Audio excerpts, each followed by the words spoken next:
Je me souviens qu'en novembre 2021, le Macron a décrété un couvre-feu en France. Ce n'était pas la guerre, c'était à nouveau le Covid, re-attaque du Covid.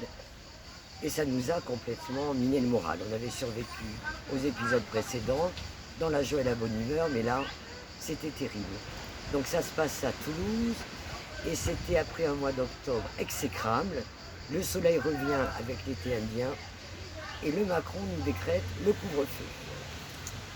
Alors, déconcerté, catastrophé, abattu, on n'est pas tombé malade, mais presque, il y avait de quoi. Tant et si bien qu'en discutant, un copain, qui s'appelle Jean, nous a dit « Moi, j'ai très envie qu'on monte un groupe ». Alors là, il s'adressait à moi-même et à son ami de cœur. On fait un groupe et on s'amuse, on va faire des chansons. Proposition surprenante, tout à fait inattendue, qui nous fait rire. Et on relève le gant, on dit eh bien, pourquoi pas, sans savoir du tout comment ça allait se passer. Moi, tout ce que je savais de Jean, c'est qu'il jouait de la guitare dans un groupe de free jazz qui était capable de faire fuir la grêle beaucoup mieux qu'un gars d'église. Ça, j'avais expérimenté quand même dans la campagne toulousaine. La copine, elle fait du flamenco, d'accord, mais bon. Et quant à moi, je ne fais rien de particulier dans ma vie, si ce n'est que j'aime chanter, même si j'ai la voix pourrie. Voilà. Donc, on conclut ce repas, c'était un dîner, en disant « Ok, on va faire un groupe ». Et on réfléchit chacun de notre côté à comment ça pourrait être, qu'est-ce que ça serait, comment on ferait. Et malgré toutes ces questions, jusqu'à Noël, on n'en avait aucune idée, on n'avait absolument pas avancé d'un iota.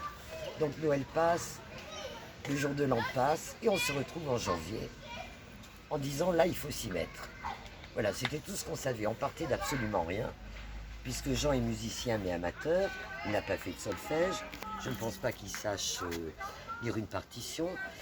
Moi par contre j'avais fait de la musique petite, j'avais joué du piano pendant longtemps, donc j'ai fait du solfège, je sais que je chante juste, et je sais aussi que j'ai le sens du rythme. Mais à part ça, les qualités du groupe étaient très limitées, et la copine, elle suivait, elle était prête à s'amuser, parce que c'était quand même ça le but. Et à partir de janvier 2022, tous les 15 jours, on faisait répétition, en cherchant des textes, parce qu'il n'était pas question de chanter des textes déjà écrits, il était question d'écrire nos propres chansons. Et à mon grand étonnement, j'ai été désignée pour être l'autrice des chansons. Et ça m'a foutu une trouille pas possible, parce que j'avais écrit des textes, des poèmes, mais jamais de chansons, et surtout jamais sur commande.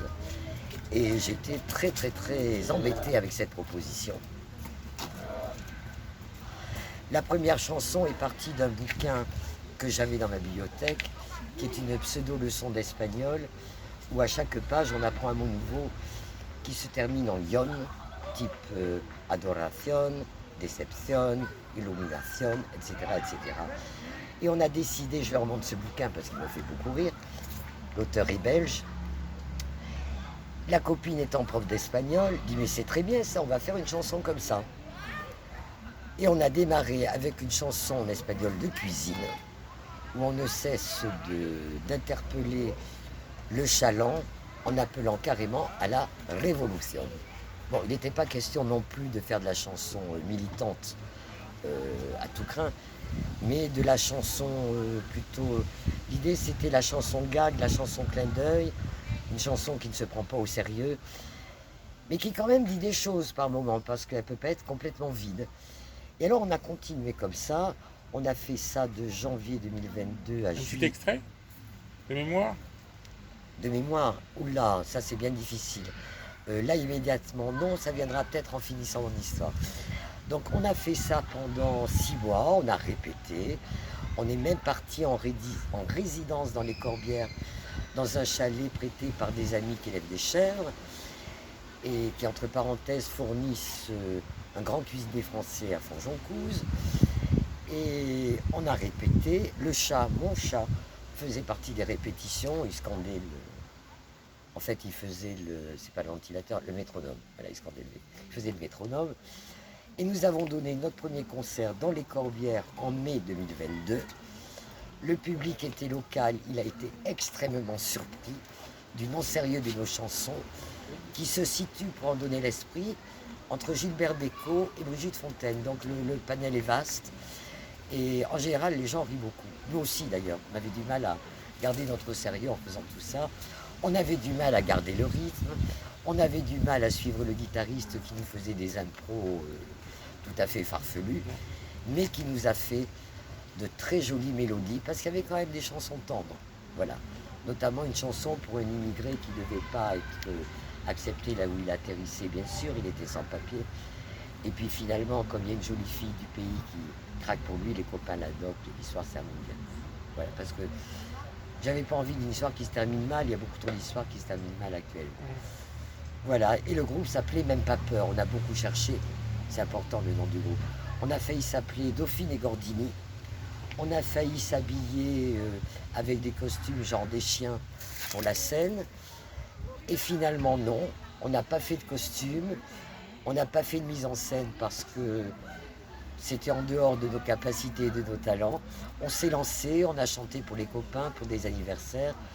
On a fait 5-6 concerts comme ça.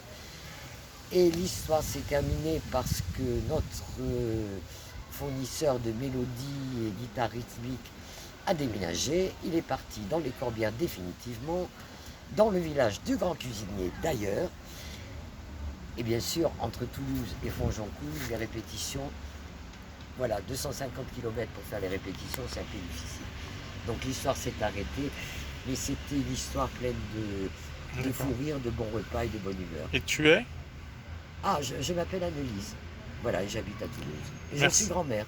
D'accord. Merci Anne-Lise. Avec grand plaisir.